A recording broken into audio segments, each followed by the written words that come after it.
Great Parents podcast. I'm Molly, and this is Nathan. And hello. And you're a not great parent. I am not a great parent. That is for sure. Same with me. Yes, I think we prefer to say a not great parent. I'm also not a great parent, but that's okay. Yeah, there's a little differentiation. Yeah, a little bit. What is the differentiation for people who are just joining in for the first time? Well, we say that it's the Not Great Parents podcast. Correct. Because we don't want to be great. Because when we talk great, we're talking about the term great as the world defines it. Right. So greatness in the world's eyes. in the world's eyes. What the world tells us we have to have and we have to do and we have to be and how we should live our lives. When really we want to be living our lives and doing everything in our life according to the goodness that God has outlined for us, not the greatness that the world has. So we want to be good parents. We don't want to be great parents. And sometimes pursuing greatness ends up robbing us of the goodness of God. Yeah. And we miss that, right? Jesus said, if you try to hold on to your life, you're trying to make this great in the way that you want it to be, right? You'll ultimately lose it. But if you give up your life, and as he says in Matthew 6, right, seek first the kingdom of God, right? God's righteousness, what God says is good. When that happens, well, then you find a life that is truly life. Right. And that's what we want for our kids. Yeah, absolutely. And it's satisfying. And we say around here it's satisfying and rich because you're not in this chasing this rat race of greatness all the time. Right. It doesn't mean it's always easy. No, but if it was easy, we wouldn't have a podcast about it.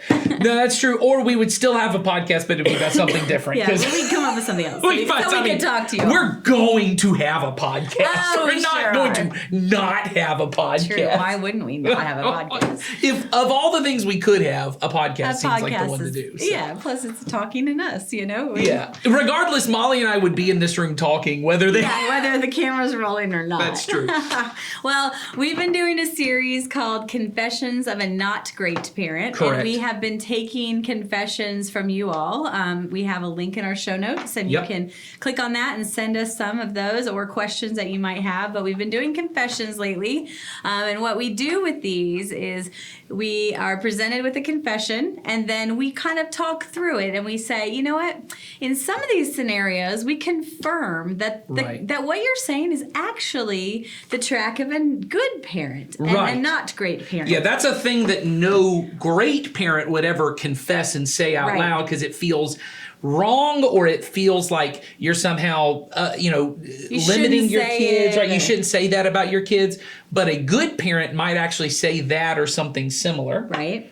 And then we're either going to confirm that through our discussion, or we might say, you know what, that isn't really where you should be headed. That is more of a great thought, and these are some things in life that you should think about. Yes, try to steer that back toward good. Because as we say, sometimes you're trying to be a great parent.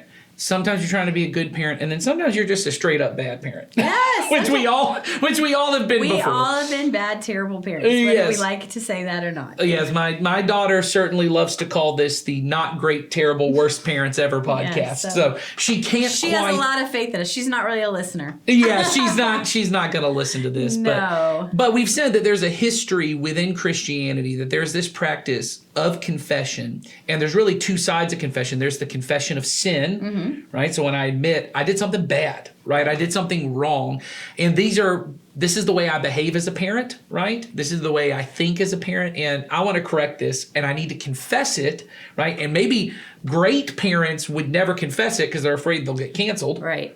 So I don't want to say that out loud because then things might get me in trouble, but in the kingdom of God, we know when we confess these things, that's when we can actually heal. Yeah, it comes out of the darkness if it's something that we shouldn't be saying it. And it is sometimes something we want to confirm. Yeah. And that is we're afraid that that's not okay to say that either. And so some of these things have been great confirmations for people. Yeah, we're actually just about to do a series in church about these great confessions throughout church history known as the creeds. And that's what you do is you confess what you believe. You say out loud these things that might even be countercultural. To say, yes, I believe in God the Father, the maker of heaven and earth, right? That may feel sometimes like you go, I don't know if a modern person would say it like that. Would think of that. Or, Jesus Christ born of the Virgin Mary. A virgin birth, you still believe in a virgin birth, right?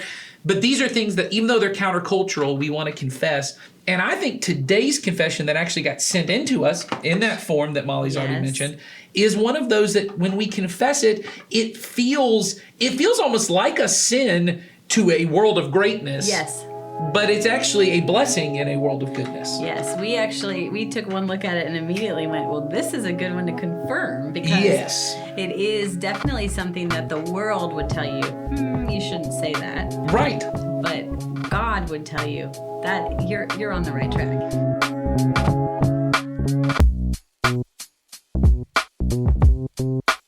All right, so let's start by reading this confession as it was sent to us. I don't believe that my kids can be anything they put their minds to. I don't want to give them this false narrative that as long as they believe in themselves, they can do or be anything. And so we just want to start by confirming. Bravo. Yeah, exactly. And I think it's pretty countercultural in a lot of ways, but I think we need to talk about this in a lot of levels.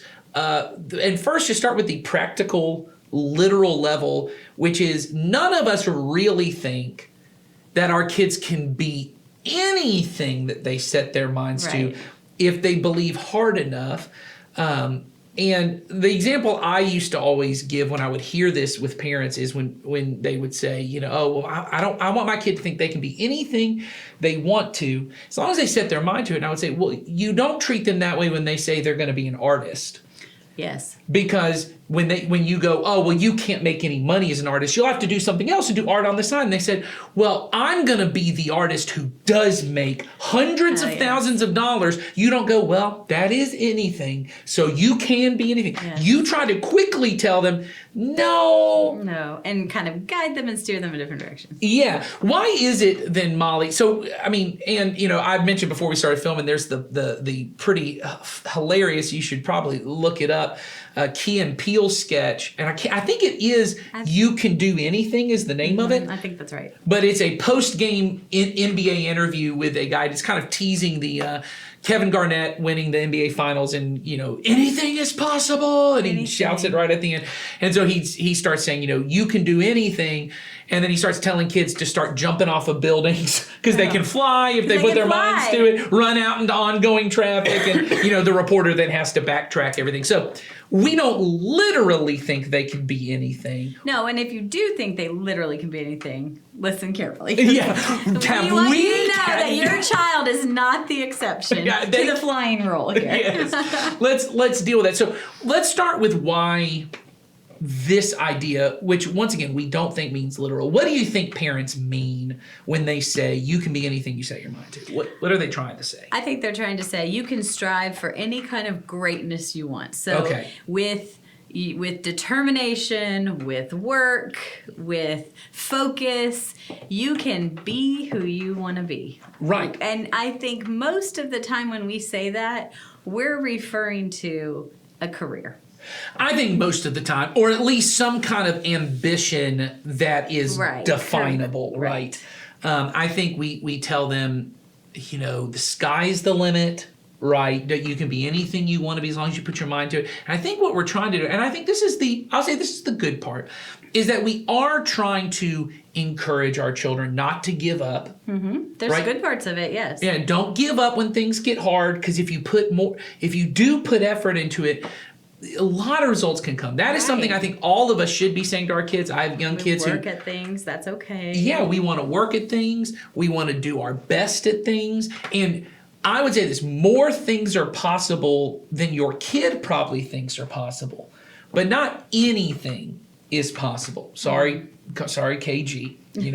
He's trying his best out there. He's trying. Yeah, but I think that's really what we want to say to our kids, right? Is that if you work hard and with God's help, right, then not anything is possible, but a lot of things are possible. Now, this is the part that then someone who's read their Bible will want to say is Jesus says at one point, with God, anything is possible, right? Or all things are possible, he says, right, at that point. So what does that mean?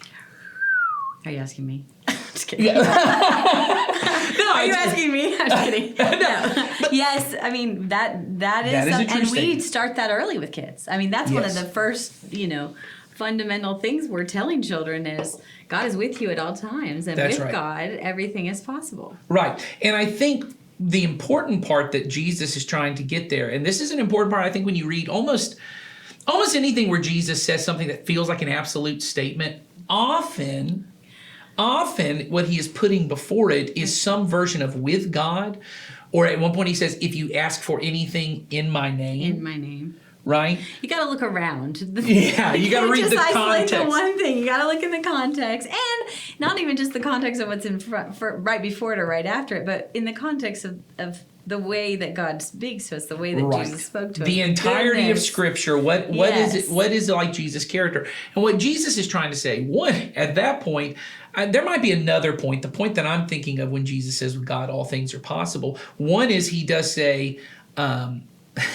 When he talks about a rich person getting into heaven, he says how hard it is. It's like trying to fit a camel through the eye of a needle. And his disciples say, "Well, if rich people can't get into heaven, Then what about then us?" who can get into heaven?" And he goes, "Well, with God, all things are possible." Right? Now, when you read it within that context, you then say, okay, what he's trying to say is the only way into heaven is with God. Right? Mm-hmm. And we're talking about the kind of life that comes, as we've been talking about, the life of goodness, where I'm seeking God first. A life that is with God, in God's name, anything that you would ask for would be possible.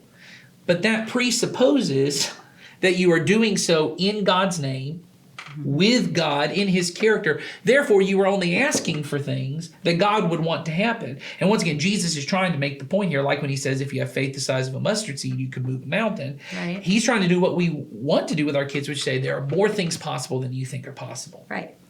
But what he's not trying to say is anything you can possibly imagine, if you want it, you can achieve it. Right. He's not saying that. And I think as parents, over time we have changed sort of that philosophy. I think there were more limits and boundaries to what people could do at different times. And I think 100%. now, the way the world is, there's more accessibility to things, there's more opportunity in certain areas, and I think we have, as a way to motivate our children, I think parents are hopeful that by saying there's no boundaries, Yes. off they go. When has no boundaries ever worked? So let's talk then about something that would make our producer Sawyer, who is not here today. Today we have producer Charlie with us. Hey, Charlie, welcome to the podcast. Glad to have Charlie with us.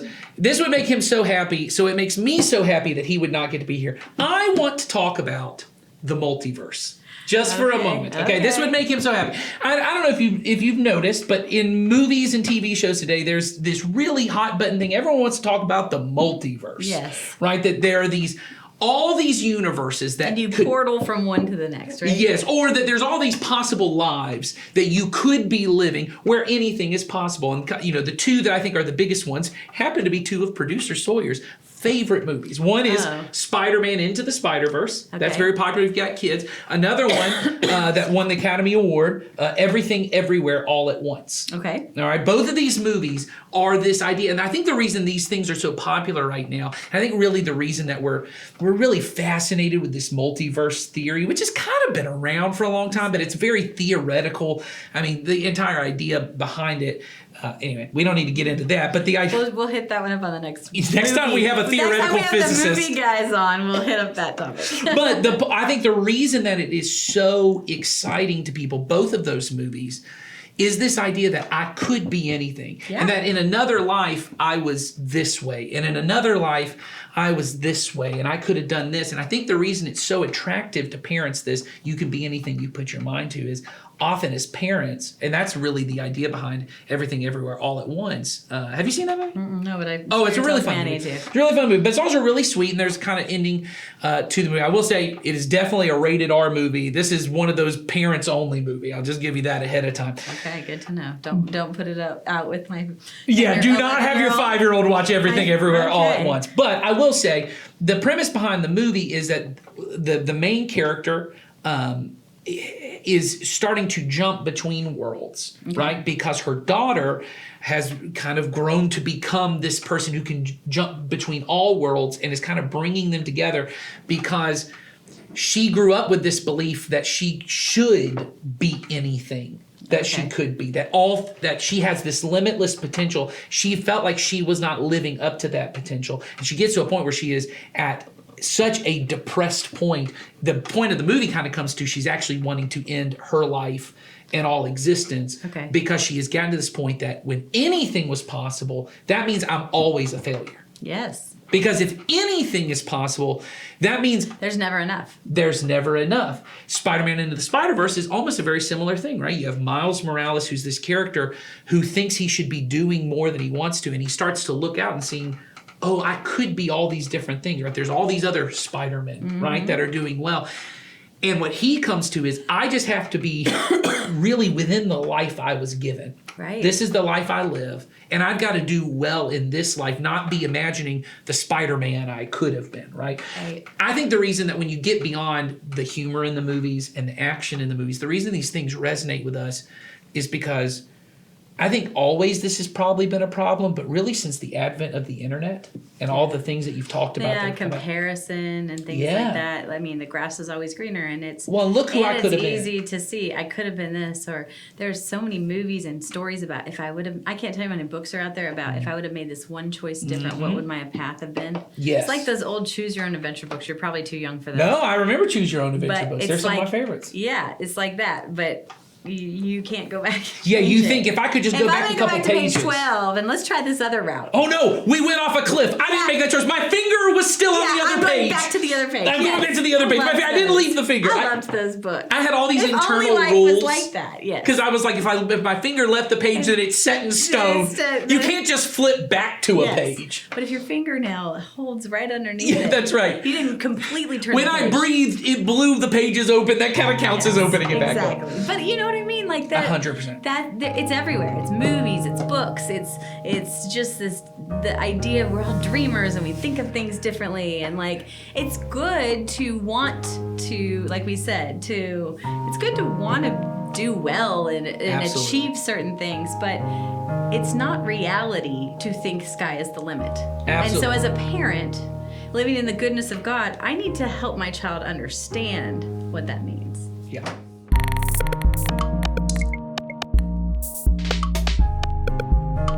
Yeah, one of the things I used to do when I would do these youth retreats was I always had like 3 or 4 things I tried to make sure I said at every retreat. And usually there was something along the lines of, the only good and pleasing life is one where Jesus is at the center. Mm-hmm. The only way to put really Jesus at the center of your life is to be involved in a community of believers, right? I always wanted to say that. And then I would always have this thing that I thought was really encouraging, which was, hey, no matter how good of a life you have planned, I promise you God has a better life planned for you. And I would say it like this, and I'd say, God has so many great things in mind for your future. And I thought, man, this is so encouraging. Some of you are like, oh, that's great. I'm glad. I hope someone's saying that to my kids. And then eventually I was sitting with a group of our 10th through 12th graders, people at the end of their high school career, and we were talking about it. And one of them, I think it was someone who hadn't been at many retreats, said, hey, when you said this thing about, God has all these great things in mind for your future and you have so much potential, they go, I don't think teachers realize how much, and they were talking about their high school teachers, they said they don't realize how much pressure that feels to me. They go, when I hear you say you have so much potential and God has all these great things for your future, it feels like a lot of pressure that I've got to go out and make that happen. Yeah. Or I'm going to be a failure. Not just to me, but to God and to others. Yeah, and most of them would often say, even to my parents, that they would tell me, their parents would often say things to you, oh, don't do this because you're going to limit what you could do. Mm-hmm. Don't do this because you're going to limit this part of your future. And if you make this choice, then you'll be limited. Yeah. And the truth you have is so much potential, but you chose this instead. Yes, I do remember in particular someone, I'll just say my wife was talking to someone when she decided to be a stay-at-home mom, and they said, but you have such a great job and you got that college degree and you're just going to use it on, and they couldn't even finish it. And I want to go, on her children? Yeah.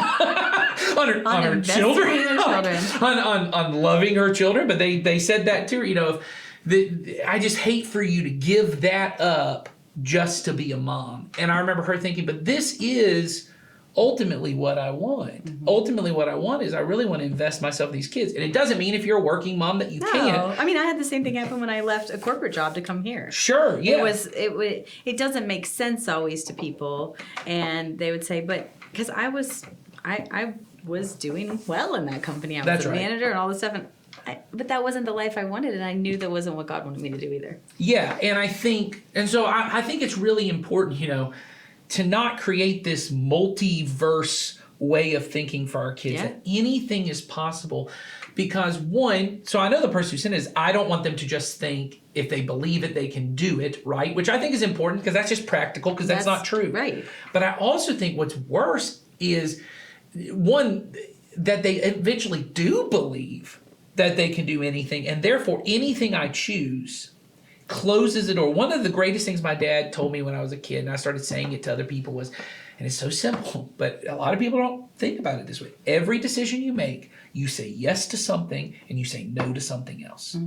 That every decision you make, when I chose to go get a cherry vanilla Coke, I was choosing not to have a Coke Zero. And then and this is what people go, well, what if you could get both? Well, I could get both. But every time I choose to take a sip of this, I'm choosing not to take a sip. Well, what if you tried to pour them both in your mouth at the same time? Well, I guess that's possible. But eventually everyone gets to, you're eventually shutting the door on something. There is no way to live a limitless life. And here's where if you take things to their logical conclusion, which is I want to live without any limits, this is the life that ultimately has made marriage unintelligible to a young generation.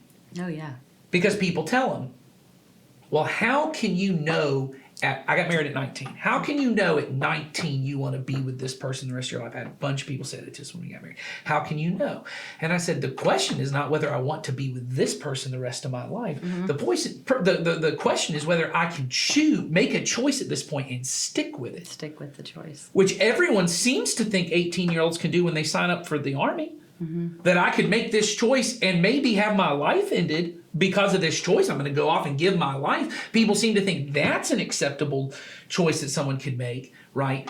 But to say, I'm going to choose to be with this person, even if we both, as people are saying, we grow in separate directions. Because that's the option I want. Is what if we grow? What if she ultimately becomes someone who is different than when you got married? Well, she has. She has. And I have too. But the choice is we continue to choose each other every day, right? What if you get in a career path and you go so far down that path that you can't go back and do the dream that you always had? Well, of course, that's the way that life goes. That's the way it is. The question is not, can I make every choice the way I would have wanted to make it when I dreamed it up? The question is, can I choose to love God no matter where I am? Yeah, because he's going to love us no matter where we are. He has designed us. He has created us. Yes. He knows our limits. He knows what we can do. And so we have to make that decision to choose God above all else. And that means that ultimately there will be those limits put in place. Well, there have to be limits. You were talking earlier about, the advancements and the options that are available. That's what led us down my multiverse theory. But, one thing that is central to the Jewish faith and the Christian faith is these proclamations throughout the Bible that you and we're finite beings. We are not limitless beings, right? God is infinite. God is eternal, but we are finite. We have a limited number. And what's even crazier is we don't know how many days there are. No. We're playing, and there is an expiration date, but I can't find it. If you've ever had that happen, when you buy it like a package of chicken and you go, where is the inside? And then you just smelling the chicken, which chicken it's rubbed off on some. Yeah, and the chicken already smells disgusting. Yes. So you're like, is this bad or is this just how bad chicken always smells? So am I going to play chicken roulette and cook it? Or am I going to just go with it? And that's how God kind of left us. Yeah. We're just these slowly decomposing chickens. That might reach our potential of being delicious meals. Yes, and you don't know when the expiration date is. But there's this thing, we just read it in 1 Peter. All throughout the Psalms, there are these phrases like, all flesh, all humans are like grass. And the grass, the flowers of the field, they're beautiful for a time, but then they all wither and fade. Right. Winter always comes to kill everything that once was beautiful. Yeah. And youth fades. Beauty fades, power and influence fades. But what has happened is, as medical increases, life expectancy has increased, right? Science has increased. We've started to kind of push off how much I actually have to think about my death. It used to be at 35, you're like, well, that's not even middle age. I'm in the last quarter here. Yes. We're in the last few minutes. But now at 35, you may not even be middle age. You might still got another 10 years before you're middle age. Right. You might be me. 45 this year. You might be 45, and now I'm going into middle age. But ask me how often I think about my death or when my life is over. Well, I and don't when your think about it that often. When your kids, as I'm sure my kids do, so I'm sure your kids do, say at some point it's like, mommy or daddy, when are you gonna die? Well, or I'm afraid you're gonna die, and then you always answer, that's gonna be a long time in the future. But you don't know that. Yeah. I actually said that to one of my kids. They said, when are you gonna die? I said, most likely it'll be when I'm really old. And they said, so you're gonna die when you're really old? And I said, we don't know that. One of your kids was just sitting here and you said, Miss Molly's 45. She's about dead. She is basically. She's got one foot in the grave. And so, but I think, I think we can't tell them. We don't know. The only thing infinite is God. Right. The only thing that is forever and ever and existing is God. And we like to think that we are too. Or we like to think that it'll happen later or something is later. And so I think what we want to say to our kids is, God is infinite, and all things are possible with God. And that with God is the important part, not the all things are possible part. The important part is live your life with God, and things will be possible that you never thought were possible. Right. Like maybe you can find joy in a dead-end job. Right. Maybe you can rejoice in a marriage that is difficult. That you did make a choice when you were young, and you go, and it does sometimes maybe feel like, now I'm just sticking it out with this choice, but I'm going to choose to rejoice. All things are possible. Maybe you repair relationships that you would never have repaired. Relationships that were dead, and you go back to it. I often think about Stanley Hauerwas, one of my people I like to quote every so often. He tells this story, and I can't remember the name of the book, but he talks about this book he read of a young man who grew up as a sheep farmer. He was a shepherd. His dad was a sheep farmer in Ireland. And he was brilliant though. He was physicist level brilliant. He ends up going to either Cambridge or Oxford, one of high-end fancy schools over there. England schools, right? He gets a doctorate. He ends up winning a Nobel Prize, right? Does all these things. And then decides to spend the rest of his life as a sheep farmer. Because he says, my dad needs me to take over the farm. I'm coming back. This is a dude who goes off, does all of these all these things. He writes this memoir at the end of his life where he's just become a sheep farmer in the dirt and mess of sheep. He is capable of all kinds of things that he could be. And then the end of the book is, this is the life I was given, and I would choose no other. And what Hauerwas makes the point of is he says, that is a Christian worldview. Yes. Which is, we are given a life. We don't make a life. We don't build a life for ourselves. That's the American dream, right? You pull yourself up by your bootstraps. Anything is possible. You work hard enough, you can get it. That's the dream of greatness. Right. The dream of goodness is, God gave me a life. And I'm going to partner with him. I'm going to partner with him. He wants me to be. Because maybe you got rotten parents. And my kids got rotten parents. they say so all the time. Right? Maybe your kid, or maybe your life was more difficult than other people's lives were. And maybe things were, but this is the life you were given. And it's okay. It's good. It's a good life. God has given us good lives. And I think if we sit as parents and act like our lives of following Jesus and working a normal job and, paying our bills or not, or our lives don't have to be these elaborate things. And if we as parents are striving for this greatness of life, we are going to struggle to teach our kids that goodness exists and it matters.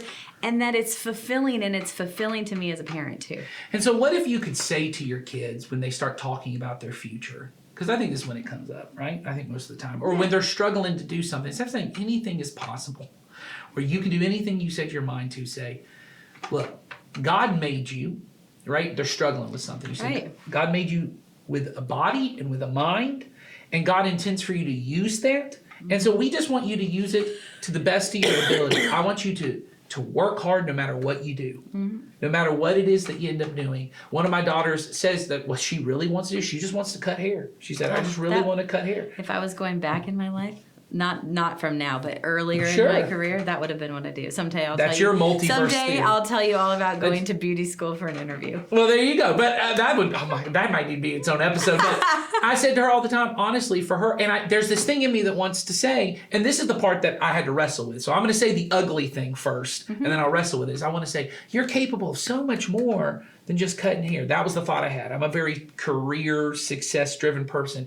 And then I thought, what an ugly thing to say, because had there been someone with me that I loved that cuts hair, I would never look at them and say, You sold yourself short. or go, you're in the right job for you. Oh my Because God. that's the only option is that my daughter would be selling herself short. Anyone else, I mean, you ended up where you needed to be. How ugly of a thought is that to have? Which is to say but instead to say to my daughter, here's what I hope. And I said to her, I said, look, you love talking with people. I was gonna say, like, this is a career for somebody who can Yes. really talk to people, have great relationships with people, Yes. be personal with people, Yes. listen to people. Well, and that's what I show said. those qualities of Jesus through the way that they live. Yes. I said, And that is something to be excited about. And that's what I said to her was, I said, and I've said to one of my other daughters who has other ambitions, I said, here's the thing I want you to find out. How are you? I said, the reason God gave us work is because he wants us to contribute to the world around us. He wants to help make other people's lives better or the world better. I said, so whatever job you go into, whatever industry, your question should not be, how can I be the best at this? At the task. Yes, or at the career, be the best hairstylist. The question I should ask is, how does God intend for me to love him and love people through this? And she goes, well, maybe I could talk to people that cut their hair about Jesus. And I said, there you go. And I said, you're already thinking through that. If that becomes your task, what you do, you can do that anywhere. And you can look back at your life and say, you know what? I made a difference and I was cutting hair, right? Or I was a CEO, right? Or I was a garbage man, or I played in the NBA. Whatever I did, I was able to love God and love people. And that was my central goal, was how do I better the lives of other people? And so I would really encourage us to have those kind of thoughts with our kids. Not you can be anything you want to be, is how can I enjoy my life? How can I love God and love people no matter what I do? Well, let's end it there, because I think that's what we really want to do as parents, is strive to help our kids see that ultimately, no matter what they're doing, what their profession is, where they are, we always want to be people who love. We always want to be people who are invested in others. Yes. God says to love him and love others, and they're equally as important. And so we've got to help our kids see that. So yeah, and that's the best possible life, no matter what you do for a living. Exactly. Well, it's thundering. It's thundering. You That's might hear God that. telling us it's time to be done. God says it's done for today.